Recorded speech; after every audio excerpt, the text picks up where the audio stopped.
So now that we understand free energy, in particular F equals E minus Ts, it turns out that we can start to reason about things.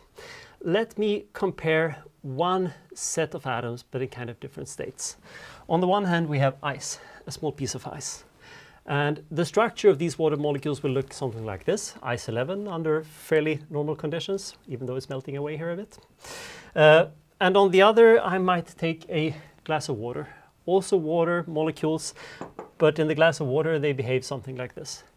So it's the same type of atoms, but if we at least assume that, well, this is definitely below freezing, even though it's melting.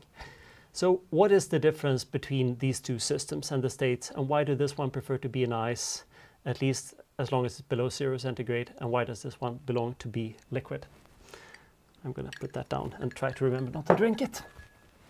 Well, anytime you have questions like that now, you know what you're going to do. You should compare what is the energy of this system and what is the entropy of that system. And similar here, what is the energy of this system? Oops, sorry. Energy and entropy.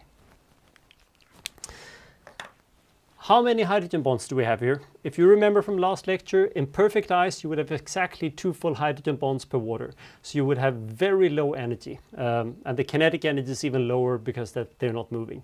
They're definitely not moving at this slide. It's exactly 0 Kelvin. So energy is low, low, low here. Let's stick to the energy first. Here, we do not have as many hydrogen bonds. So we definitely have higher energy. I wouldn't say high because it's not gas. So let's say that it's intermediate energy. And they're also moving a bit, so there's a bit of kinetic energy. So the energy is intermediate or slightly higher here, and energy is significantly lower there. Entropy. Well, again, it's not moving, so you just have one single state. The entropy would be 0 here. In this case, the entropy, well, just if you're really fast, you can count them. I can't. There are many states here. So the entropy here is higher because the number of microstates, the ways we organize these molecules is definitely higher.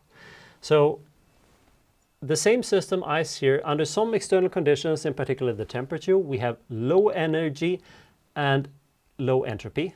And in other conditions, we have higher energy and higher entropy. And that's the way it should be, because now we need to add our friend F equals E minus Ts. If there's one equation that you can't think enough about, it's this one. So what happens now, if T is very, very low, even 0, if T is 0, that entire second term is going to disappear. And then everything is going to be controlled by energy. And in that case, the system will prefer to be in a state that has the lowest energy, because again, entropy doesn't matter.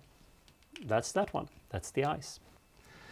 As the temperature goes up, eventually the second term here will become more and more and more important. Eventually they will be exactly equal. And when that term then starts to become more important, suddenly the system will instead favor the system that's better for the entropy. So suddenly we're going to favor the system that has higher entropy because that total term is negative, right? So suddenly at some crossover point in temperature, it's going to be better to be in another state that rather has lower entropy. And that's why we have the phase transition and go over to liquid water.